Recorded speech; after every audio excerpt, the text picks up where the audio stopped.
everybody, my name's Ninjo X, the Enlightened Gamer. Welcome to the very first and quite possibly only purely post-commentary episode of Ninjo X Let's Plays Let's Completes Pokemon Blue. Today, I'm going to go on ahead and beat all the trainers on the water route between Pallet and Cinnabar, and I'm going to go on ahead and fish for some Pokemon, and the reason I've started here with Salvo already in my team, Dart's temporarily, or actually, Canucks is temporarily deposited, so you'll have to deal with that. Don't worry, it's not permanent, so that I could get Salvo up to level 32. I did have some troubles in this episode, one of them being length. Seeing as we just had a massive blockbuster episode 32, I didn't think you guys would want to sit through another massive episode for even a second. So I'm going to try and keep this one short. Anyways, I'm going to go on ahead and tell you guys about my own personal experiences with Pokemon. Oh, one more thing.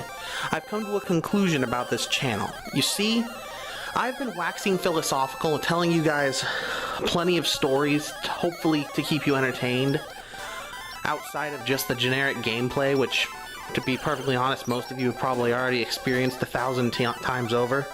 Times! I almost said Pianta. I almost said times like Pianta. Which is weird because I don't even play Mario Sunshine very often.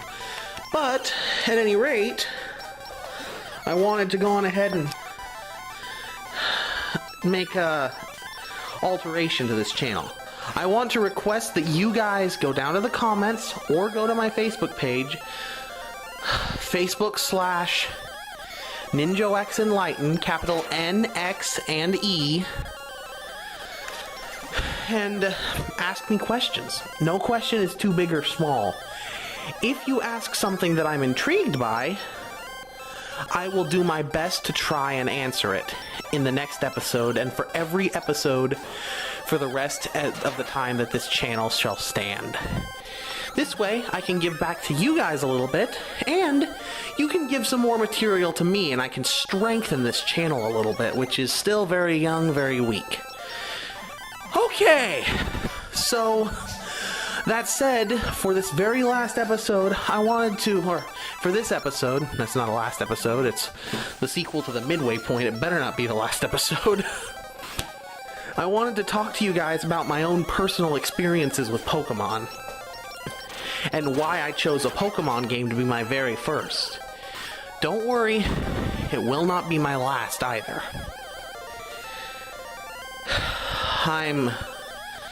Pokemon was one of the very first games I was able to experience, and the first I was able to experience with friends. I'm not going to give you guys some sob story, and I'm not going to say that I got beaten up, bullied, noogied, swirlied, or whatever other cliche 80s nonsense whenever I was growing up or in school. I got picked on a couple times, yeah. Everybody does. That's just part of being human, to be singled out a little bit. But no, I was never really bullied, per se. At least not in the cliche Hollywood TV sense of the word bully. I love video games. My father was a nerd from way back, and my only way of interacting with him was to watch him play his games and eventually get the courage to start playing some on my own. Well, naturally, the games he was playing, games like Doom, aren't exactly fit for a 5-year-old child. So they waited a couple years, and we got our first Super Nintendo. We played Donkey Kong Country, and Super Mario World, Super Mario Bros. All-Stars Pack, and a couple of other games that were just great, fantastic games. Keep in mind, me and my brother Ninjo, who were the only child members of our family, weren't very good at them yet. Debatably, we're still not all that good. But we loved just the experience, just going into a different world and having an adventure. And it was great. But then the day came that we were given our Game Boy Colors. Mine was solid violet, his was transparent violet. I have a suspicion that those were the only 2 colors at the store. Before I tell you this next little snippet, I should tell you that me and Ninjo had a system for all of the toys we played with. He got the color blue, whatever it was, Power Rangers, anything. He was always the blue thing. And I was always everybody else, the good guys and the bad guys. And the blue guy was always the very strongest. Essentially, it would be like a Mewtwo versus a swarm of other Pokemon type system, if it were to be interpreted in the Pokemon way. Anyways, my toes are starting to cramp. I guess I should probably sit down. But our parents goofed up our system when we got our Game Boys. He was given Link's Awakening, Donkey Kong Land 3, and Tetris, as well as possibly another 4th game, maybe a Game & Watch type game. I was given Pokemon Blue. We popped in our games. I believe his first was Link's Awakening, and my first was, of course, Pokemon Blue. And we played. We played all night. And it was a blast. I couldn't pronounce anything. He couldn't figure out where to go. And we had a blast. Just playing the games, just experiencing them. I got about half the way through Viridian Forest before we were told that we needed to get ready for bed. So I saved my game. And Ninjo asked, hey, before we go to bed, can I play your game for a little while? I mean, it is the blue one. It should be mine. And I said, okay, sure. He saved his file on Link's Awakening. I saved my file on Blue, and we traded games. And I started a new file on Link's Awakening. And he learned something that day. There was only one file for Pokemon Blue. I allowed him to play my game under the condition that he did not save what he was doing. But for the very first time, the blue one was entirely mine. It was the very first video game that we had between the two of us that was entirely and completely mine. Keep in mind this is before the anime hit, so nobody was particularly good, at least not where I lived, at Pokemon for the few of us that already had the game. Then Apocalypse happened. The anime was released in the United States. Kids WB. Now, I know to some of you kids this is gonna be hard to explain, but back in the 90s, even the late 90s as it was, there weren't very many TV channels. I mean, there were plenty of TV channels. We had WB, we had Cartoon Network, Nickelodeon, we had a couple of news channels, a game show channel, Animal Planet. We had about 100 channels. And it was pretty good. But if you wanted to watch the new cool cartoons, you had to either wake up early in the morning, Monday through Saturday, and you had to watch them. Well, if there was a show on you didn't like, you couldn't just flip to the West Coast version of your channel. You couldn't just, I'm gonna Netflix it. You had to sit through it, and you had to really give it a chance. Even if it was something you thought was gonna be dumb.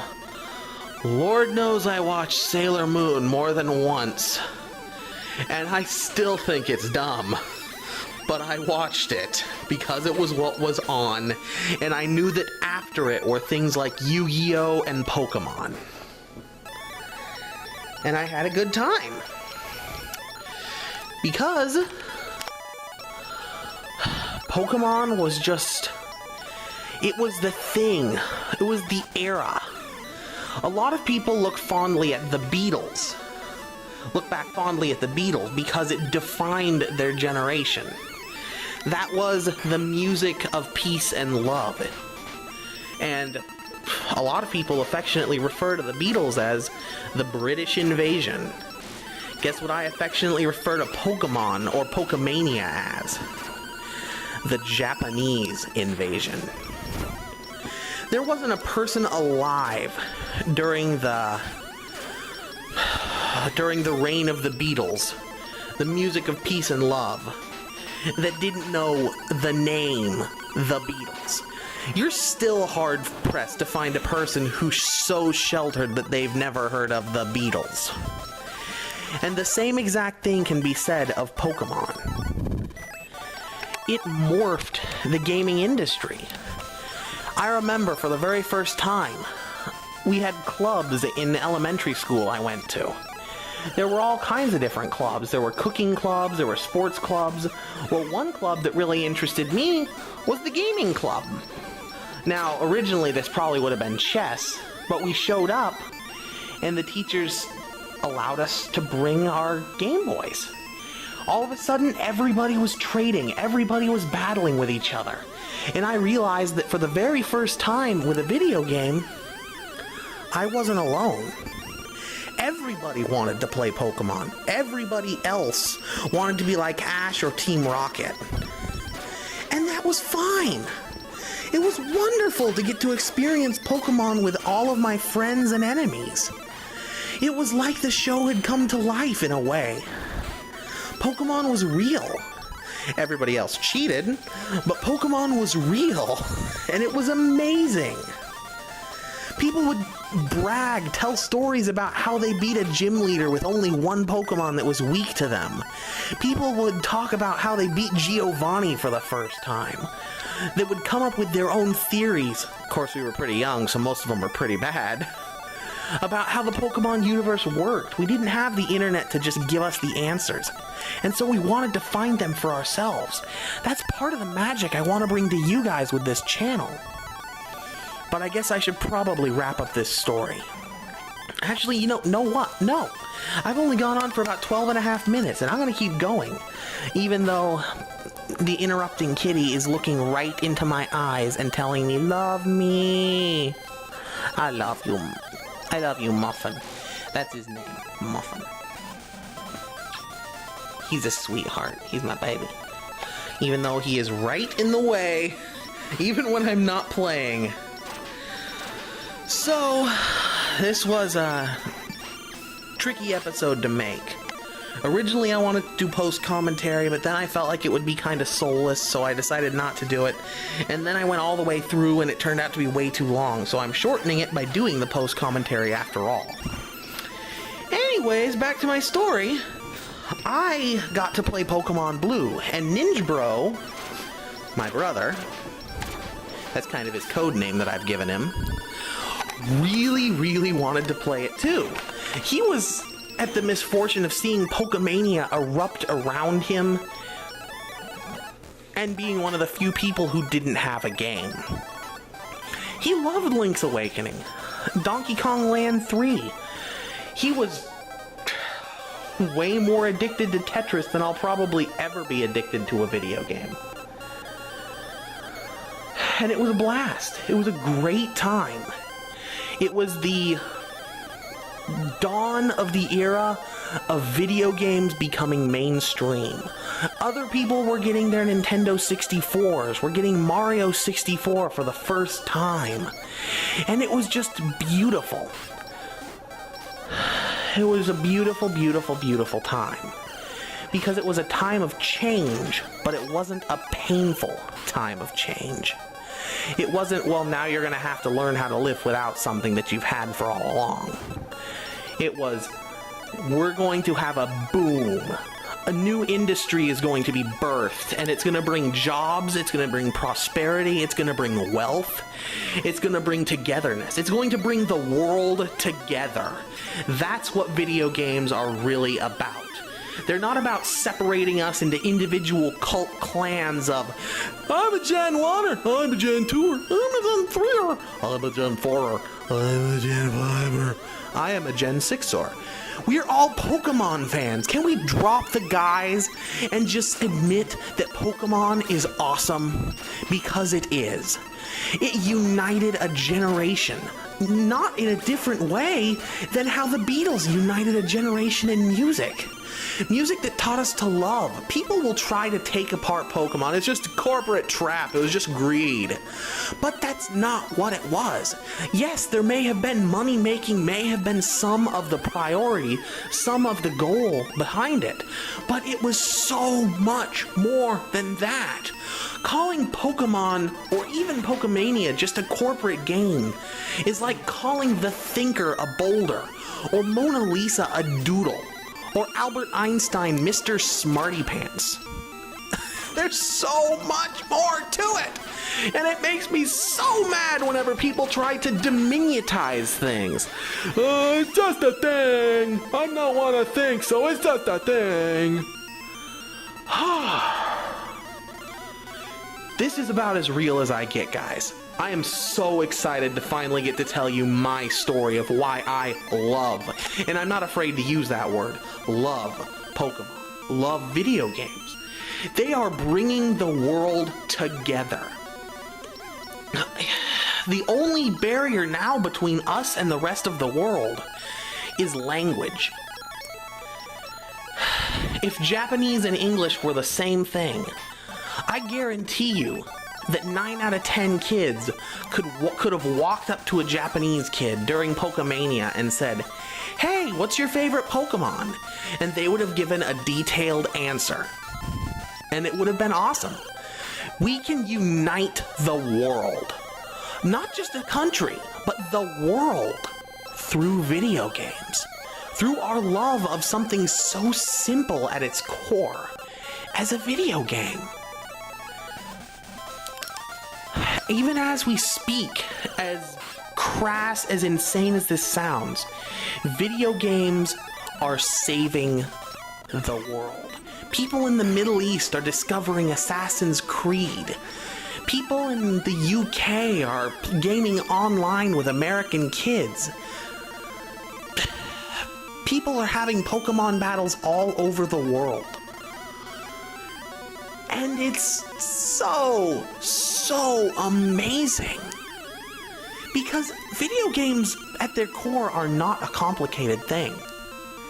There's usually 1 or 2 objectives, maybe a story, and roll with it.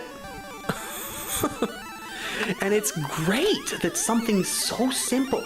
People say that the most brilliant inventions of all time are the simplest inventions. The person who invented toilet paper, the person who invented plumbing, the person who invented cooking, the wheel, the very first person to put color on a rock or on a deer skin and call it a painting. Or more likely a which was just as good. People can unite the world together with their passions instead of blowing it apart with their narrow-minded ignorance and their anger. People wonder why I don't watch the news much anymore. It's because every time I turn on the news, all I hear is about people blowing other people apart.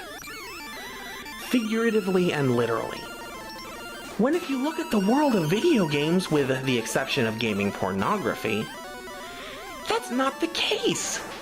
I mean, I will be perfectly honest. I saw the ending credits to Pokemon X and Y for the first time in public, and I had to close my 3DS and turn away because I didn't want to be accused of being a wimp for crying in public. The pure unity of that ending it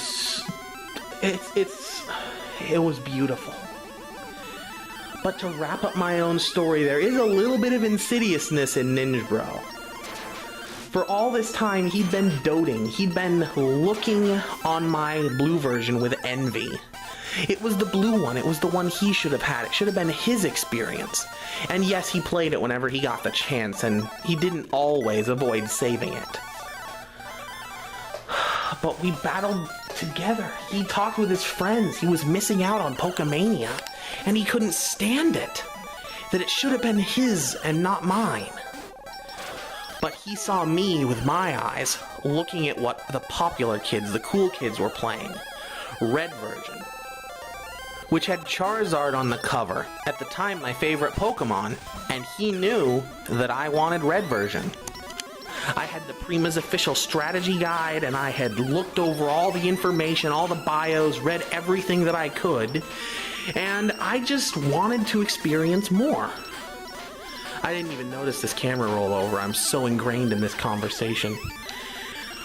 So he, being the spoiled child that he was, threw tantrums and begged and pleaded and pleaded and threw hissy fits until he finally got his way and our father gave him red version.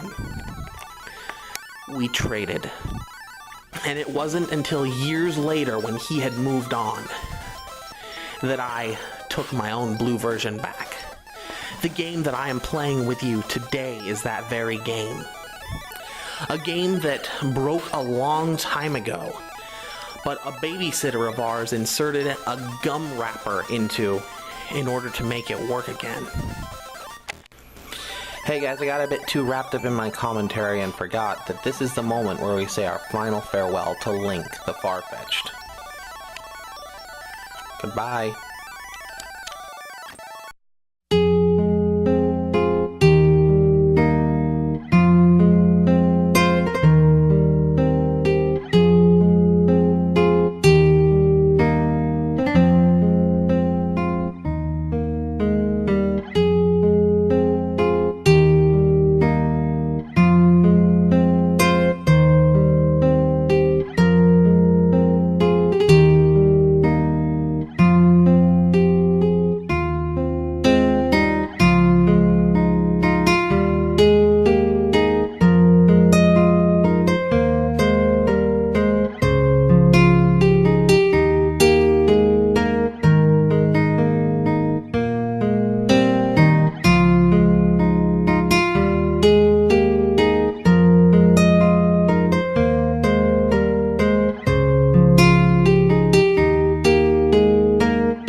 Nostalgia all they want, but you're not going to convince me ever that because I value my memories, I'm ignorant.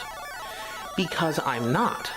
I value my memories, I value my past, and I look to it to find the answers in the present. That is what the past is for.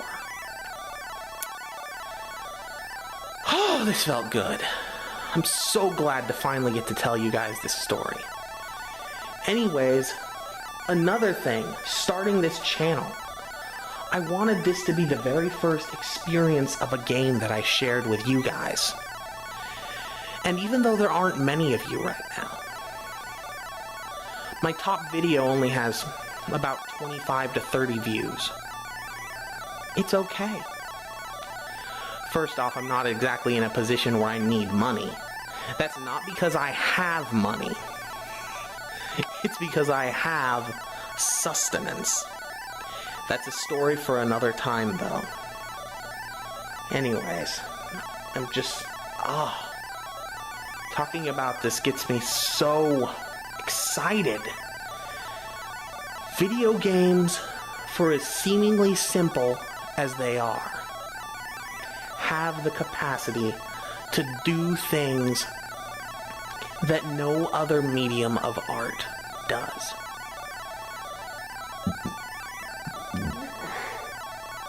Movies tried to do it at a certain point. There were movies made about war and about love, and they were touching. But the difference is they weren't about you. They weren't about your experiences. If it was about, take Pearl Harbor, which was about the bombing of the U.S. naval fleet at Pearl Harbor, the whole point was to make United States citizens angry at Japanese citizens, and to a small extent, It succeeded. But it's just not the same to read a story or to watch a story unfold as it is to be part of that experience, of that story. Anyways, guys, we should be pretty close to the end of the episode now. I have been Ninjo X, the Enlightened Gamer. Remember to ask your questions, and remember to stay enlightened.